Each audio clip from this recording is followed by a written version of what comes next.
이 시간에는 안았다, 아니했다라고 한 주제를 가지고 주의 말씀을 함께 듣도록 하겠습니다. 저희 집에는 아들만 셋이 있습니다. 지금은 모두 20대 중반의 청년이라서 나름대로 해야 할 일을 잘 하고 있어서 크게 신경 쓰지 않아도 됩니다. 그러나 자녀들이 초등학교 저학년 때는 무척이나 개구졌기 때문에 어딜 가든지 가만히 있지 않았습니다. 에스컬레이터를 탈 때에 올라가는 방향에 있으면서도 내려가다 있고, 때로는 내려가는 방향임에도 불구하고 반대로 올라가려고 하기도 했습니다. 그러면 주위 있는 사람들이 웃기도 하지만 매우 당황스러운 눈으로 쳐다보기도 했습니다. 간혹 자녀들이 오래전의 사진을 볼 때가 있습니다. 보면서 자신들이 이렇게 말합니다. 참 말 안 듣게 생겼네. 한 대 주워받고 싶은 얼굴이네 라고 말하기도 합니다. 얼굴을 봐도 장난기가 가득했습니다. 함께 엘리베이터를 타면 주위 있는 사람들이 저희를 보면서 웃었습니다. 아들 3명이냐고 그런 눈으로 저희를 보면서 웃었습니다. 아들이 3명임을 확인하고는 사람들이 이런 말을 했습니다. 크게 3종류의 말입니다. 첫째는 3명의 아들 키우느라 얼마나 힘드냐 하는 말이었습니다. 또 다른 말은 딸이 하나 있어야 되는데 없어서 어떡합니까? 아쉽다는 말이었습니다. 마지막 말은 얼마나 든든해요 라는 말이었습니다. 같은 저희 집 아들 3명을 보지만 사람마다 해석은 달랐습니다. 어떤 사람은 힘든 것을 보고 말하였고, 어떤 사람은 아쉬운 것을 보고 말하였고, 어떤 사람은 좋은 것을 보면서 말했습니다. 그런데 저는 지금도 이와 비슷한 말을 듣고 있습니다. 저희 집의 아들이 셋이다 하면 아직도 주위에서 비슷한 말을 합니다. 얼마나 힘드세요? 아쉽지 않습니까? 아니면 얼마나 든든합니까? 라는 말을 합니다.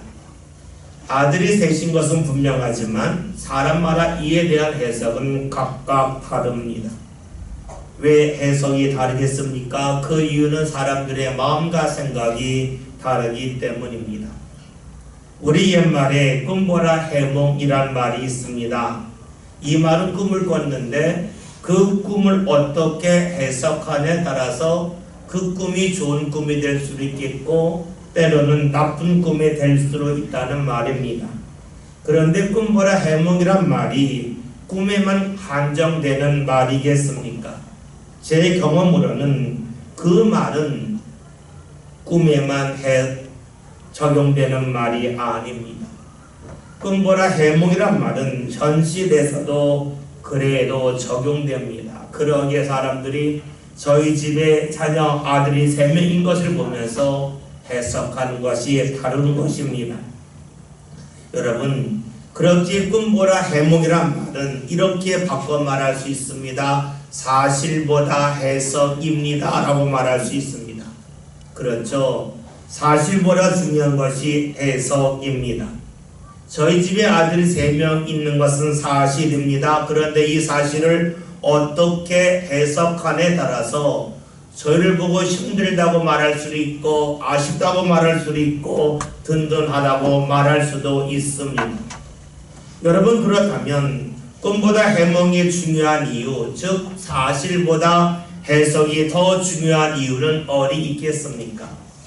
꿈을 생각해 봅시다. 꿈을 꾼 것은 바꿀 수가 없습니다. 아무리 노력해도 일어난 일, 꿈에 대해서 바꿀 수 있는 사람은 한 사람도 없습니다. 그러나 해몽, 즉 해석은 자신이 얼마든지 바꿀 수가 있습니다. 그렇게 꿈보라 해몽이란 말은 마주하는 현실보다, 다른 말로 하면 지금 내가 어느 자리에 있느냐보다 이것을 어떻게 해석하느냐, 즉 어떻게 바라보느냐가 더 중요하다는 뜻으로 볼 수 있습니다. 해석은 초점에 따라 달라집니다.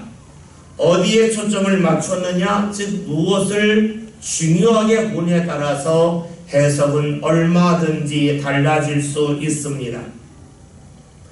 아들 3명이 어지럽히는 것에 초점을 맞추면 힘들다는 해석이 나옵니다. 아들 셋이 자기끼리만 말하는 것에 초점을 맞추면 딸이 있어야 한다는 해석을 하게 됩니다. 아들 셋이 일하는 것에 초점을 맞추면 든든하다는 해석을 하게 됩니다. 꿈보다 해몽이란 말은 자신이 마주하는 현실에서 어디에 초점을 맞추느냐가 중요함을 알려주고 있습니다. 마주하는 현실을 다른 말로 하면 자리요 환경입니다. 해석은 무엇이 중요하다고 그리고 무엇이 가치가 있다고 초점을 맞추는 자기의 생각과 마음입니다. 그렇습니다. 환경보다 중요한 것은 우리가 어디에 초점을 맞추느냐는 마음과 생각에 있습니다. 아무리 좋은 곳에 있다 할지라도, 달리 말하면 환경이 아무리 좋다 할지라도 마음과 생각이 바르지 못하면 그 자리는 힘든 자리일 뿐입니다. 반대로 힘들어 보이는 자리 그리고 좋지 않은 환경이라 할지라도 사람의 생각과 마음이 바르게 잡혀져 있으면 그 자리는 기쁨의 자리가 됩니다. 그러하기에 우리가 어느 자리에 있느냐, 나의 환경이 어디에 있느냐보다 나의 마음과 생각이 어디에 있느냐, 이것이 더욱더 중요합니다. 오늘 성경은 이것에 관하여 말씀하고 있습니다. 본문 말씀은 이렇게 시작하죠. 29절에는 말씀을 함께 보겠습니다. 내가 너희에게 말하기를 그들을 무서워하지 말라, 두려워하지 말라. 아멘. 29절에서 나는 모세를 말하고 너희는 이스라엘을 말합니다. 말씀의 배경은 이러합니다. 하나님이 이스라엘에게 주시겠다고 하는 약속의 땅이 있는데 이스라엘이 그 땅 앞에 갔습니다. 이스라엘 사람들은 그 땅이 얼마나 좋은 땅인지 궁금했죠. 그래서 그 땅에 들어가기 전에 그 땅이 얼마나 좋은지 정탐하겠다고 합니다. 이스라엘 지도자인 모세가 이를 허락했습니다. 12명의 정탐꾼이 약속의 땅에 들어가서 40일 동안 땅을 살피고 와서 2가지를 말합니다. 먼저 말한 것은 땅입니다. 정탐꾼들은 그 땅에서 나오는 농산물을 가지고 와서 말합니다. 이 땅은 좋은 땅입니다. 기름진 땅입니다. 우리가 가진 열매를 보십시오. 이 땅은 너무나 좋은 땅입니다. 라고 말합니다. 그 다음에 하는 말이 있습니다. 그 땅에 사는 사람들에 관하여 말합니다. 이렇게 말하죠. 그들은 최고가 큽니다. 우리보다 강합니다. 그들에 비하면 우리는 메뚜기와 같습니다. 라고 말합니다. 2가지 사실 말했죠. 사람과 땅에 관하여 말을 했습니다. 그러면 이스라엘 사람들은 그 2가지 말을 듣고 어디에 초점을 맞추고 해석을 했겠습니까? 성경에는 말씀을 보면 이스라엘 사람들은 하나님이 약속하신 땅에 대하여 초점을 맞추지 아니하였고 그 땅에 사는 사람들에 대하여 초점을 맞추었습니다. 그래서 말하죠. 그 땅은 들어갈 수 없습니다. 라고 말을 합니다. 그렇게 해석을 합니다. 하나님이 주시겠다고 한 약속의 땅이 얼마나 좋을까? 여기에 초점을 맞추면 좋으련만 이스라엘 사람들은 그 땅에 사는 사람들에게 초점을 맞추면서 무서움과 두려움이 몰려왔습니다. 땅에 초점을 맞춘다고 하는 것은 하나님이 주시는 땅이 하나님이 허락하시는 은혜가 얼마나 좋은지를 보는 것입니다. 반면에 그 땅에 초점을 맞춘다고 하는 것은 우리가 그 땅에 있는 사람들과 싸워 이길 수 있는가 자신들의 능력에 초점을 맞추는 것입니다. 이스라엘 사람들이 왜 두려워하고 무서워합니까? 이유는 하나님이 주시는 땅이 아닌 자신들이 대할 사람들에게 초점을 맞추었기 때문입니다. 하나님이 아닌 자신의 능력에 초점을 맞추었습니다. 분명 하나님은 좋은 곳으로 인도하고 계시건만 이스라엘 사람들은 좋은 것을 보고도 기뻐하지 못했습니다. 왜 그랬을까요? 자신들을 인도하신 하나님이 아닌 자신의 능력에 초점을 맞추었고 그 가운데 해석했기 때문입니다. 약속의 땅을 볼 때에 하나님의 눈으로 보지 않고 자신의 눈으로 보고 해석하려 했기 때문입니다. 그렇습니다. 아무리 좋은 것이라 할지라도 삐뚤어진 눈으로 보면 좋아 보이지 아니합니다. 그래서 눈이 삐뚤어진 사람은 좋은 것을 보고도 감사하지 못하고 원망하며 불평할 수밖에 없습니다. 이스라엘 사람들은 하나님이 약속하신 그 땅을 하나님이 주신다고 생각하지 아니했습니다. 자신들의 힘으로 들어가야 한다고 여겼기 때문에 하나님 앞에 감사하지 못하였고 원망하였습니다. 초점을 잘못 맞췄기 때문입니다. 활을 생각해 봅시다. 활을 쏘는 사람이 있습니다. 앞에 자신이 사냥하려고 하는 그 동물이 가는 것을 보면서 거기에 초점을 맞춰야 되는데 초점을 잘못 맞추어서 화살이 엉뚱한 방향으로 날아가면 어떻게 되겠습니까? 사냥감에 화살이 꽂히지 아니하고 잘못하면 돕는 사람을 향하여 날아갈 수 있습니다. 초점을 잘못 맞춘다면 유익이 아니라 해가 되고 맙니다. 지금 이스라엘이 그러합니다. 이들의 초점이 하나님이 약속하신 곳에 맞춰지지 아니하였고 자신들의 능력에 가 있었습니다. 그렇기에 이들이 초점을 잘못 맞춘 결과 이들이 하는 말, 이들의 생각, 이들의 마음은 이들에게 유익이 되지 아니하였고 오히려 해롭게 다가왔을 뿐입니다. 모세는 이를 알았습니다. 이스라엘 사람들이 약속의 땅에 사는 사람에게 초점을 맞췄기 때문에 이들이 두려움을 알았습니다. 그래서 말하는 거죠. 너희의 초점을 너희 능력이 아닌 하나님의 인도하심에 맞추어야 한다 하는 겁니다. 그래서 무엇을 말합니까? 이스라엘의 능력이 아닌 지금까지 인도하신 하나님에게 초점을 맞추라고 말을 하죠. 이를 위해서 모세가 이런 말을 합니다. 30절에 있는 말씀을 함께 보겠습니다. 너희가 먼저 가시는 너희의 하나님으로 하겠소. 여기서 너희를 위하여 너희 목전에서 모든 일을 행하시고 하시니 이제도 너희를 위하여 싸우실 것이며. 아멘. 모세는 지금 약속의 땅 앞에 오기 전에 경험했던 일에 관하여 말을 하죠. 이스라엘이 애굽에서 나왔을 때를 말합니다. 이스라엘이 애굽에서 나온 것은 이스라엘 사람들의 능력이 애굽 사람들보다 뛰어났기 때문이 아니라 하나님이 도우셨기 때문이라는 거죠. 그러면서 말합니다. 그때 하나님이 함께 하셨듯이 지금도 함께 하시라는 것을 말합니다. 오늘은 30절 맨 앞에 있는 말씀을 보면 너희보다 먼저 가시는 너희 하나님이라고 하는 표현이 있습니다. 여러분, 먼저 가신다는 것이 무엇을 말할까요?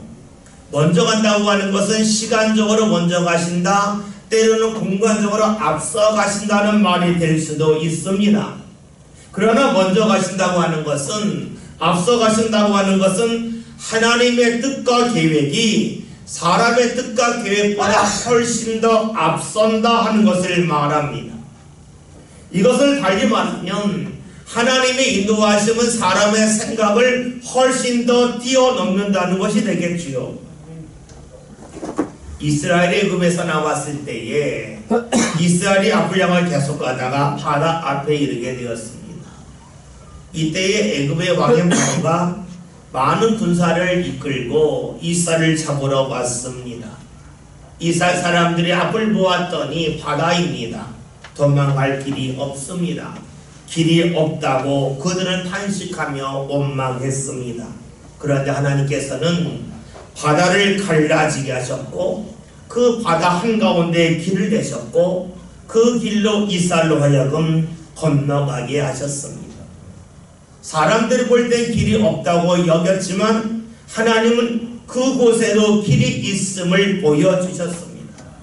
사람이 눈에는 길이 보이지 아니하지만 하나님은 분명히 길이 있음을 아셨기에 이스라엘을 그리로 인도하신 것이지요.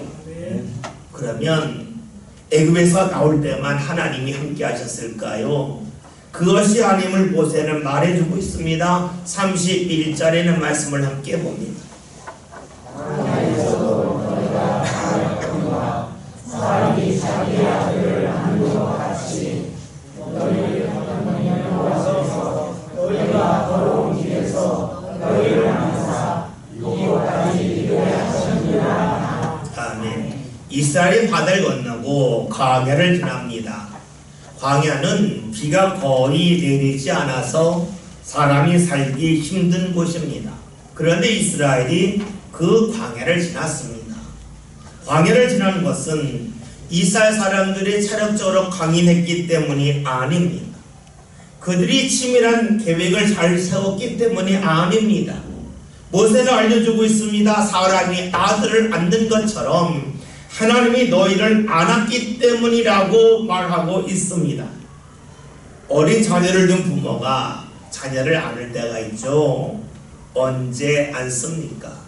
자녀가 힘들어할 때입니다. 자녀들이 어렸을 때 어린이를 걷다 보면 자녀들이 금세 말할 다리가 아프다고, 그래서 갈 수 없다고 말합니다. 그때 부모들이 자녀를 안습니다. 또 안을 때가 있죠. 부모는 키가 커서 충분히 건널 수 있지만 자녀들은 키가 작고 다리가 짧아서 건너지 못할 때가 있습니다. 그러면 부모가 자녀를 안고 건너갑니다. 여러분, 부모가 자녀를 안는다고 하는 것은 자녀가 힘들 때에 능력이 되지 아니할 때입니다. 이스라엘의 광야를 지나는 것은 힘든 일이었습니다. 버거운 일이었습니다. 그런데 하나님은 그들을 안아주셨습니다. 안아주셨다고 하는 말씀을 다르게 말한다면 하나님이 은혜를 베풀어 주셨다는 겁니다. 광야를 지날 때에 물이 부족했지만 하나님께서 반석에서 물이 나게 하심을 통해서 그들의 갈증을 풀어주셨습니다. 광야를 지나면서 농사를 지을 수 없었기 때문에 먹을 식량이 없었지만 하나님이 만나와 메추라기를 내려주심을 통하여 그들의 필요를 채워주셨습니다. 지금 모세는 이스라엘에게 말합니다. 너희가 광야 지나오지 않았냐? 그런데 이 광야를 지나는 것은 너희의 능력이 아니라 하나님의 은혜였다.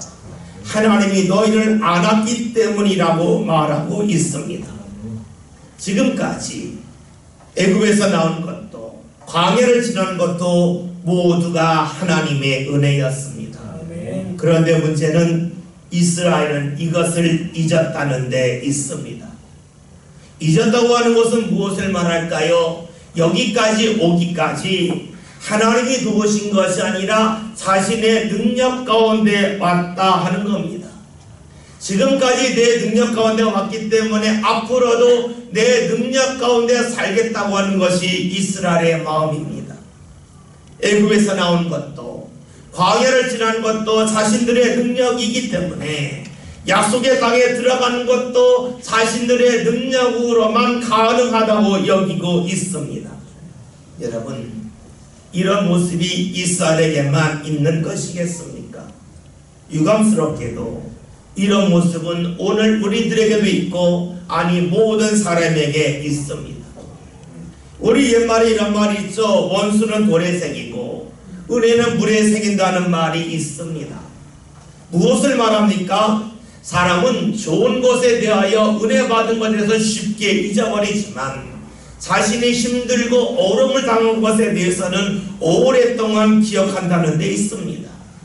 사실이 그럴까요? 우리의 몸을 보면 쉽게 알 수 있습니다. 몸이 아플 때가 있죠. 몸이 아프면 아픈 순간부터 압니다. 어디가 아프다, 어떻게 아프다 압니다.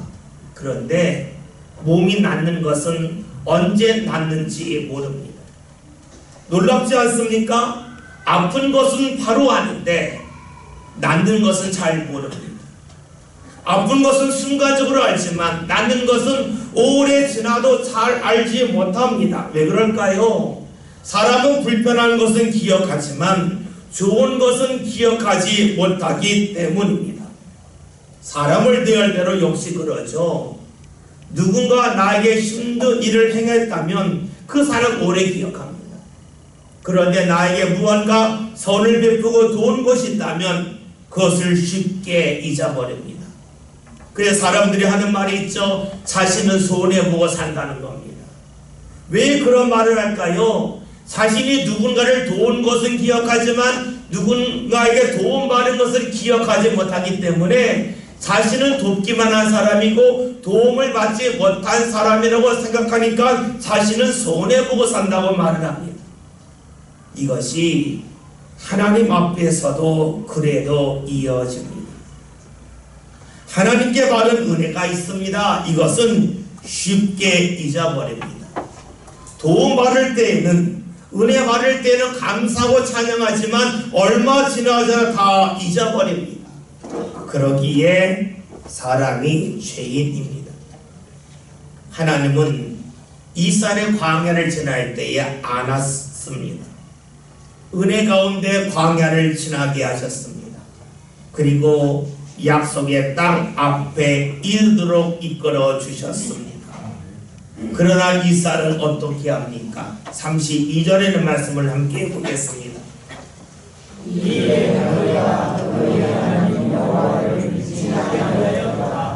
네. 하나님은 알아주셨습니다. 은혜 베푸셨습니다. 그런데 이스라엘의 일을 믿지 아니했습니다.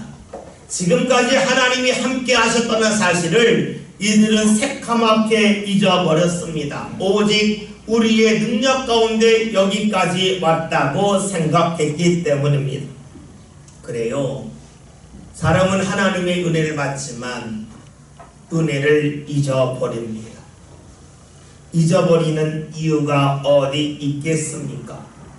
그 이유는 사람들이 하나님께 받은 은혜를 삶 가운데 쌓지 않기 때문입니다. 우리가 하나님을 경험하면서 하나님께 받은 은혜를 흘려보내는 사람이 있고 그 은혜를 하나하나 쌓는 사람이 있습니다. 하나하나 은혜를 쌓는 사람은 은혜의 깊이가 깊어집니다. 은혜가 두텁습니다. 반면에 은혜를 받았지만 잊어버린 사람이 있습니다. 그 사람은 깊지 않습니다. 두텁지 아니합니다. 신명기 11장의 말씀을 보면 이스라엘에 들어갈 약속의 땅에 관하여 이렇게 말씀합니다. 그 땅은 하늘에서 내리는 비를 흡수하는 땅이라고 말씀하고 있습니다. 여러분, 하나님이 이스라엘에게 어떤 땅에 들어가길 원하셨습니까? 하나님이 하늘에서 비를 내려주실 때에 그 비를 흘려보내지 않고 흡수하는 땅에 들어가게 하셨습니다. 이것은 무엇을 말할까요? 하나님이 우리에게 원하시는 것은 하나님의 은혜를 흘려보내지 않고 그 은혜를 흡수하며 살기를 원하신다는 것입니다.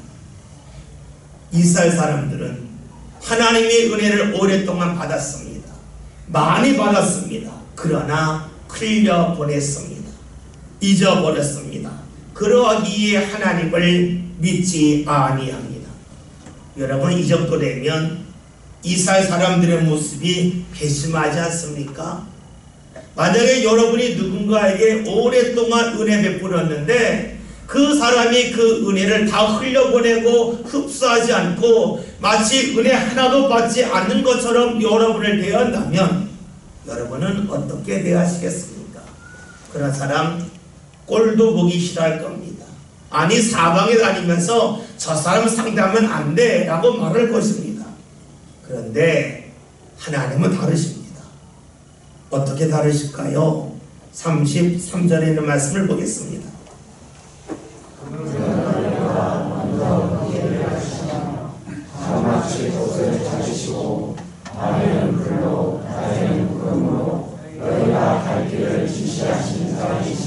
아멘. 하나님은 어떤 분이십니까? 이스라엘이 하나님을 믿지 아니했음에도 불구하고 받은 은혜를 다 흘려 보냈음에도 불구하고 그들을 포기하지 아니하셨습니다.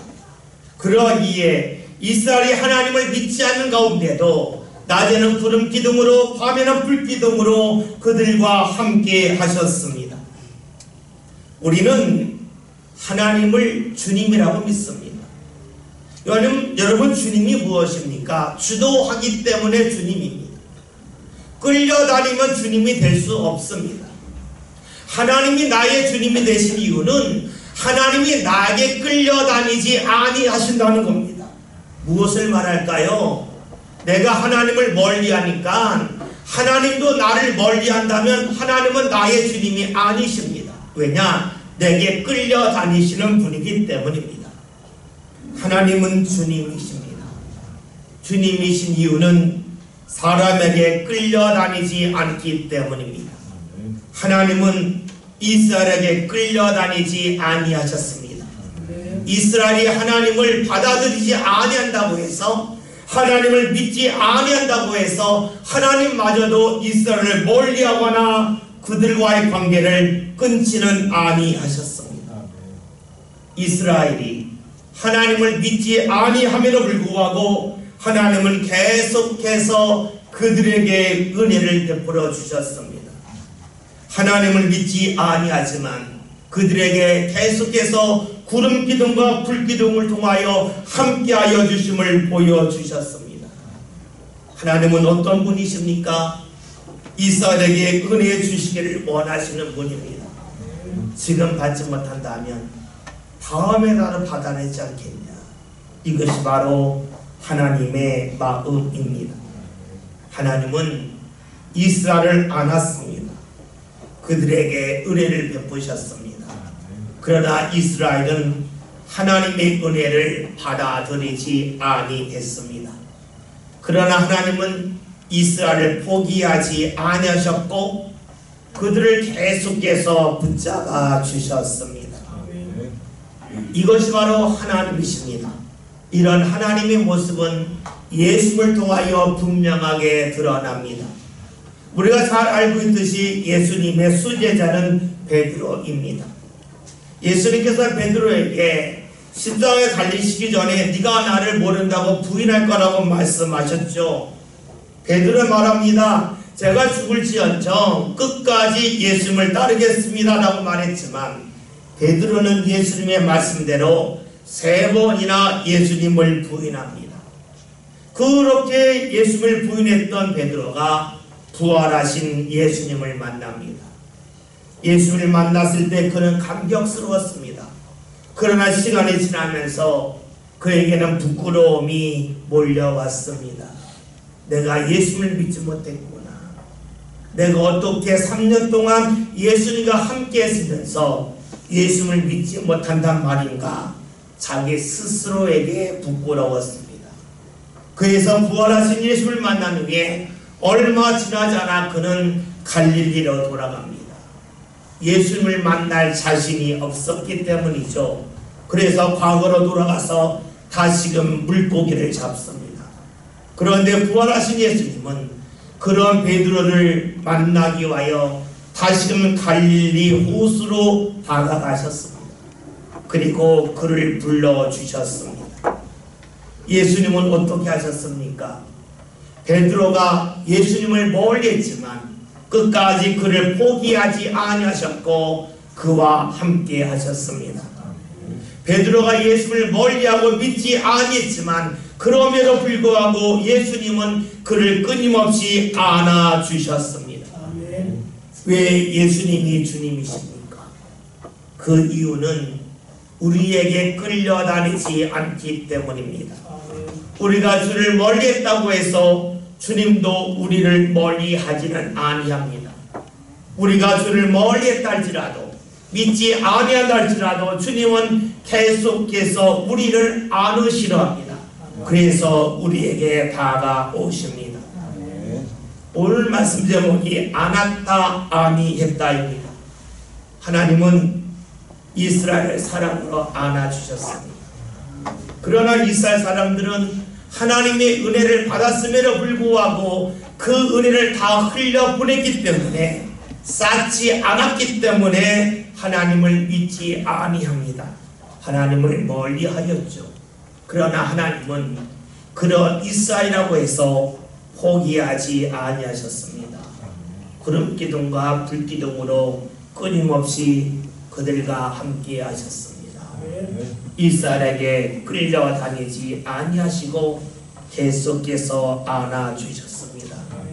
그 하나님은 오늘 우리들에게도 그렇게 다가오십니다. 오늘 우리는 죄인이라서 하나님의 은혜 받을 때는 좋다고 말하지만 얼마 지나자나 그 은혜를 다 흘려보내지요. 그래서 하나님의 말씀을 따르지 못하고 하나님께 등을 돌리는 죄인입니다. 그러나 잊지 맙시다. 그러한 죄인을 사람들은 손가락질하고 그런 죄인을 향하여 등을 돌리지만 하나님은 끝까지 우리와 함께 하십니다. 아멘. 우리와 함께 하시고 우리를 안아주시기 위하여 예수님을 세상에 보내주셨습니다. 아멘. 예수님이 십자가에 못 박혀 죽기까지 우리를 안아주셨습니다. 아멘. 여러분, 그 주님의 품을 향하여 우리가 온전히 나갈 수 있길 바랍니다. 아멘. 주님이 나를 안아주실 때에, 나와 함께하라 하실 때에 더 이상 주님을 외면하지 말고 주님의 품에 안기어서 주께서 우리를 인도하여 주시는 약속의 땅에 함께 들어갈 수 있는 모든 성도들이 다 될 수 있기를 주의 이름으로 기원드립니다. 아멘.